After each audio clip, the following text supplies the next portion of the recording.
திருச்சிற்றம்பலம். திருமுலரையா திருவடிகள் போற்றி போற்றி, குருவடியும் திருவடியும் வணங்கின்ற பதிவை ஆரம்பிக்கலாம். அன்பர்களே, பொதுவாகவே நம்ம மனசில் ஒரு வலுவான எண்ணம் அப்படிங்கிறது ஏதேனும் ஒரு காலகட்டத்தில் ஏற்படும். அந்த வலுவான எண்ணம் தான் நம்ம வாழ்க்கையை முன்னோக்கி அழைத்து செல்லும். முடியவே முடியாது, இனிமேல் வாழ்வதற்கு ஒரு துளியும் வழி இல்லை அப்படிங்கிற போது ஏதேனும் ஒரு மரக்கட்டை, அதாவது கடல்ல தத்தளிச்சுக்கிட்டு இருக்கவங்களுக்கு ஒரு மரக்கட்டை கிடைச்சது போல வாழ்க்கையிலே ஒரு சந்தர்ப்பம் கிடைக்கும். அந்த சந்தர்ப்பத்தை இறுக பற்றி கொண்டால் மெல்ல மெல்ல நகர்ந்து நம்மை கரை சேர்த்து விடும். அதே போலதான் வாழ முடியாது அப்படிங்கிற சூழ்நிலையின் போது சிவபெருமானால் ஏதேனும் ஒரு வாய்ப்பு அவர்களுக்கு ஏற்படுத்தி தரப்படும். அதை அவர் ஏற்படுத்தி தந்த வாய்ப்பு என்று உணர்ந்து அதை பயன்படுத்தி நல்ல முறையில் முன்னேறுகிறார்கள் என்றால் அவர்கள் வாழ்க்கையிலே ஒரு உயர்ந்த நிலையை அடைவார்கள். அதில் மாற்று கருத்தே இல்லை. இது இறைவனின் சித்தம். அப்படி வாய்ப்புகள் வாய்க்க பெற்றவர்கள் தன்னை உணர்வார்கள். இது எப்படி நடந்தது, இந்த அதிசயம் எவ்வாறு நடந்தது அப்படிங்கிறத யோசித்து பார்க்க ஆரம்பிக்கும் பொழுது அது இறைவன் ஆட்கொண்டதால் கிடைத்த வாய்ப்பு அப்படிங்கிறத அப்ப அவர்கள் புரிந்து கொள்வார்கள். இறைவன் ஆட்கொள்வது அப்படின்னு சொன்னோம்னா அது ரொம்ப சிறப்பான ஒரு விஷயம். இறைவனே முன்வந்து தன் அடியார்களை தேர்ந்தெடுக்கின்றார் அப்படிங்கிற வகையில சிவபெருமான் நம்மை ஒரு பொருட்டாக கருதி நமக்குள்ளும் அந்த சிவபக்தியை உண்டாக்க செய்திருக்கிறார் அப்படின்னு சொன்னா அது எவ்வளவு பெரிய விஷயம் அப்படிங்கிறது உண்மையிலேயே பிரமிப்பானது. உலகத்திலே உயிர்கள் பல இருக்கின்றன. அவ்வாறு பல கோடி உயிர்கள் இருந்தாலும் அதில் ஒரு குறிப்பிட்ட பகுதியாக நமக்குள் அந்த சிவபக்தி ஏற்பட்டு இருக்கிறது அப்படின்னா சிவபெருமானுடைய கருணை. அந்த கருணை அப்படிங்கிறது எப்பொழுதுமே குறையாமல் இருக்கும். இறைவன் ஆட்கொண்டு விட்டால் குறையவே குறையாது. ஆனாலும் ஏதேனும் ஒரு கட்டத்திலே நம்முடைய மனம் இருக்கிறதல்லவா, அது மயங்கி போய் விடுகிறது. மனம் மயங்கி போய்விட்டால் இறைவனின் நினைவும் கொஞ்சம் கொஞ்சமாக அப்படியே மறக்க ஆரம்பிக்கும். உண்மையா பொய்யா என்று யோசித்து பாருங்கள். இறைவனை நாடி நாடி ஓடிய இந்த உயிர் ஒரு கட்டத்திலே இறைவனை நினைப்பதற்கு கூட நேரமில்லாததாக மாறிவிடுகிறது. அது என்ன அப்படின்னு பார்த்தோம் அப்படின்னா ஒரு போதை, ஒரு மயக்கம் அப்படிங்கிற மாதிரி வந்துருவோன்னு வச்சுக்கோங்க. அளவுக்கு அதிகமாக சேர்கின்ற பணம், அளவுக்கு அதிகமாக சேர்கின்ற புகழ், அளவுக்கு அதிகமாக சேர்கின்ற எதுவாயினும் சரி ஒரு மயக்கத்தை உண்டாக்கும். அந்த மயக்கத்திலே நான் அப்படிங்கிற அந்த ஒரு உணர்வை நாம் இழக்கலாம், தவறில்லை. ஆனா நம்முள் இருக்கின்ற இறைவனை மறப்பது அப்படிங்கிறது எந்த வகையிலே அது உசித்தமானது அப்படின்னு கேட்டோம்னா அது பெரும் குழப்பமான விஷயம். நாம் செய்யக்கூடாத தவறு. பல மாதங்களுக்கு முன் இறைவனை இறுக பற்றி கொண்டிருந்தேன், எப்பொழுதுமே அவர் நினைவிலே இருந்தேன், ஆனால் இன்று அப்படி இல்லையே அப்படிங்கிற அந்த விஷயம் இருக்கு இல்லையா, அது ரொம்ப கொடூரமானது, ரொம்ப கொடூரமானது. ஏனால் நம்மை அரவணைப்பாக அணைத்து செல்கின்ற இறைவன் ஒவ்வொரு நொடியும் நம்மை காப்பாற்றி கொண்டு சென்றிருக்கின்றார் அப்படிங்கும் போது அவரை நாம் மறக்கலாகாது, மறக்கவும் கூடாது. தெளிவாக தெரிந்து கொள்ள வேண்டும். இருந்தாலும் சில மயக்கங்களின் காரணமாக நாம் சிறிது காலம் அவரின் நினைவு இல்லாமல் இருக்கின்றோம் என்றால் அதற்கும் ஒரு காரணம் இருக்கும். அதற்கும் ஒரு காரணம் இருக்கும். நம்முடைய பக்தி எப்படிப்பட்டது என்பதை நாம் உணர்ந்து கொள்வதற்காக இறைவன் நடத்துகின்ற திருவிளையாடல். முடிஞ்சளவுக்கு அந்த திருவிளையாடலிலே நாம் தான் வெற்றி பெற வேண்டும் அப்படிங்கிறதையும் தெரிஞ்சுக்க. இறைவன் என்ன திருவிளையாடல் புரிந்தாலும் சரி, இறைவனின் அந்த நினைவு, சிவபெருமானுடைய அந்த நினைவு நம்மை நீங்காதிருத்தல் வேண்டும். அவரே ஆச்சரியப்பட்டு போகக்கூடிய அளவிற்கு நமது பக்தி இருக்க வேண்டும் அப்படிங்கிறதான் தெளிவாக தெரிஞ்சுக்கணும். உதாரணமா நம்ம ஒருத்தரை பின்பற்றோம் அப்படின்னு வச்சுக்கோங்க. ஆரம்ப காலகட்டத்தில் தொடர்ந்து அவரை பின்பற்றி கொண்டே வருகின்றோம். இப்போ இருக்கிறது இறைவனை பற்றி அடியேன் பேசவில்லை. யாரேனும் ஒருவர் உங்களுக்கு மிகவும் பிடித்திருக்கிறார் அப்படிங்கும் போது அவர் சொல்வதை எல்லாம் நாம் தொடர்ந்து கேட்டுக்கொண்டே வருவோம். ஒரு காலகட்டத்திலே அவர் சொல்லியது மனதிற்கு ஏறியதா ஏறவில்லையா என்பது தெரியவதற்கு முன்னாடியே இன்னொருவர் பேசுவது நம் காதுகளுக்கு எட்டுகிறது என்னும் பொழுது முதலில் பேசுபவருடைய குரல் நமக்கு கொஞ்சம் கொஞ்சமாக குறைய ஆரம்பித்து ஒரு காலத்தில் அவரை மறந்தே விடுவோம். இது இயல்பான ஒரு விஷயம்.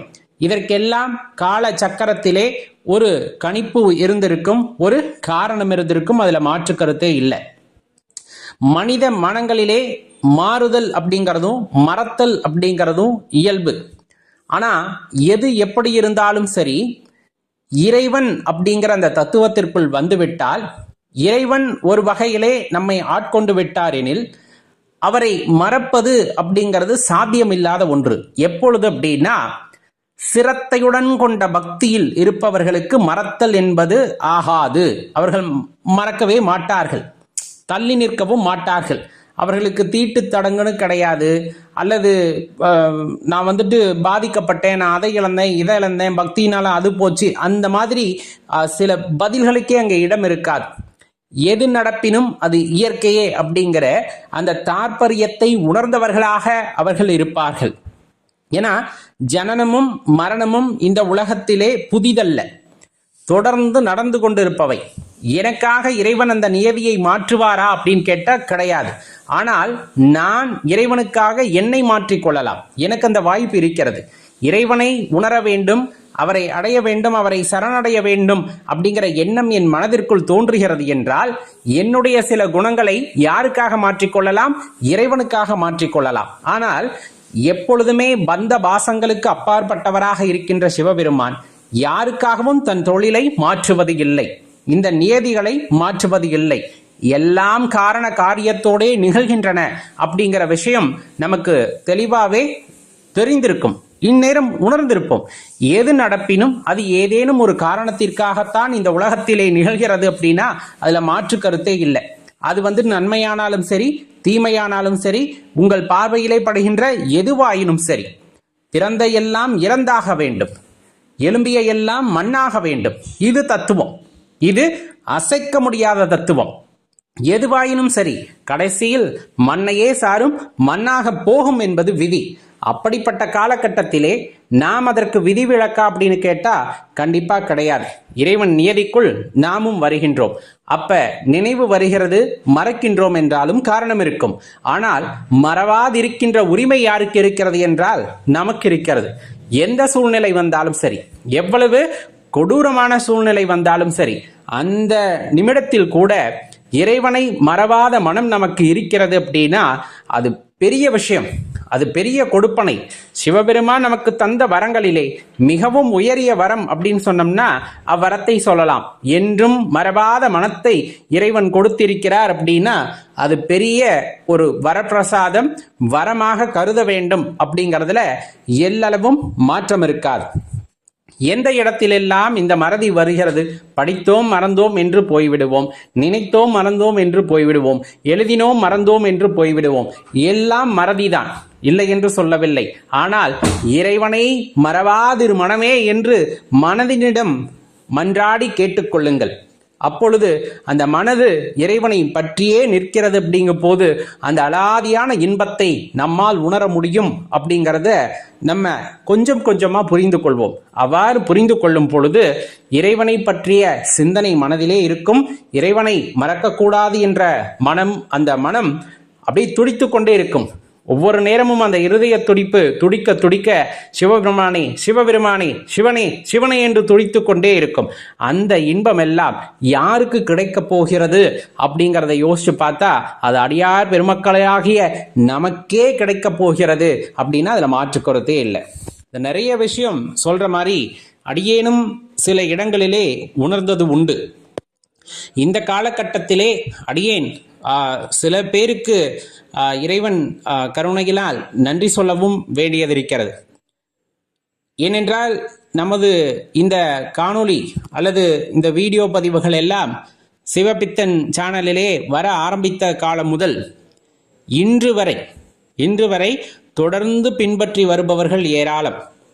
அது ஒரு ஆயிரக்கணக்கில் என்று வைத்துக் கொள்ளுங்களேன். நிறைய பேர் இதனை தொடர்பவர்கள் லட்சக்கணக்கு அப்படின்னு வச்சுக்கலாம். அதுல எந்த விஷயங்கள் யாருக்கு சென்று சேர வேண்டும் என்று இறைவன் தீர்மானித்திருக்கிறாரோ, ஏன்னா இறைவன் தீர்மானம் வேறே. அடியேன் ஒரு கருத்தை எடுத்து சொல்கின்றேன் என்றால் அந்த கருத்து ஒரு குறிப்பிட்ட நபர்களுக்கு செல்ல வேண்டும் என்றால் அவர்களுக்கு மட்டுமே அது சென்றடைகிறது. இது அடியேனும் கண்டது, பொதுவாக நீங்களும் காண்பது. அடியேனுடைய எல்லா வார்த்தைகளும் சரியானதாக இருக்குமா என்றால் தெரியாது. அந்த சரியான வார்த்தைகளாக இருக்கின்றவை நிறைய பேருக்கு போகணும், இது நிறைய பேருக்கு பலனளிக்க வேண்டும் என்று நினைத்தால் அது பல பேருக்கு போய் சேர்கிறது. அதிலே ஏதேனும் குற்றம் குறை இருப்பின் இது அத்தனை பேருக்கு தேவையில்லை, அதை உணர்ந்தவர்கள் நிறைய பேர். அது இந்த ஒரு குறிப்பிட்ட சாராருக்கு சென்றால் போதும் என்றால் அது ஒரு குறிப்பிட்ட சாராரோடு நின்றுவிடும். அது அடியேன் கண்ட உண்மை. அப்படி இருக்கையிலே வாழ்க்கையும் அவ்வாறுதான். நாம் சொல்கின்ற விஷயம் ஒருவருக்கு தேவையானது என்றால் அவர்களுக்கு அது சென்று சேரும். நாம் சொல்கின்ற அல்லது பேசுகின்ற அந்த செயல்களோ அல்லது வார்த்தைகளோ பிறருக்கு தேவைப்படாது, அது ஏற்கனவே அவர்கள் உணர்ந்தவை அப்படின்னா அவர்களுக்கு போகாது. இது நியதி. அதுபோல நமது இந்த சேனலை தொடர்ந்து பின்பற்றி கொண்டு வந்து நமது சிவபித்தன் அறக்கட்டளைக்கு நிறைய உதவிகளை செய்து வரும் மனங்களுக்கும் இந்த நேரத்திலே அடியேன் நன்றியை தெரிவித்துக் கொள்ள வேண்டியது இருக்கிறது. நீங்கள் செய்கின்ற சிறு சிறு அந்த உதவிகளின் காரணமாக, மன்னிக்கவும், அந்த பெரிய உதவிகளின் காரணமாக இன்றளவும் நம்மால் இயன்றளவு சில சிவாலயங்களின் பராமரிப்புகளை செய்து வருகின்றோம் என்றால் அது முழுக்க முழுக்க காரணம் அடியார் பெருமக்களாகிய நீங்கள்தான் அப்படின்னு இந்த நேரத்திலும் அடியேன் நன்றி சொல்லாவிட்டால் அடியேன் பெரும் குற்றவாளியாவேன். நிறைய விஷயங்கள் செய்தாச்சு, இன்னும் நிறைய விஷயங்கள் அடியார்களுடைய உங்களுடைய அந்த கருணையினாலும் உங்களுடைய அந்த ஆதரவாலும் தொடர்ந்து செய்ய இருக்கின்றோம் என்பதையும்